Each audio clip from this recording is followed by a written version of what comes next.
बनवायचा प्रसादाचा शिरा। त्याच्यासाठी घेतलं 1 केळी, थोडेसे काजू बदाम, विलायची, तुळशीची पानं, साजूक तूप, साखर आणि 1.25 वाटी रवा। 1.25 वाटीच्या प्रमाणातच बनवायचा साजूक तुपाचा शिरा।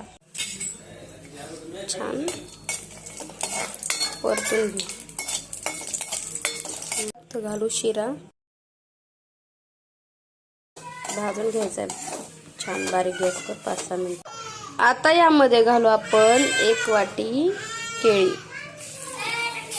चांगली परतून घ्यायची आपल्याला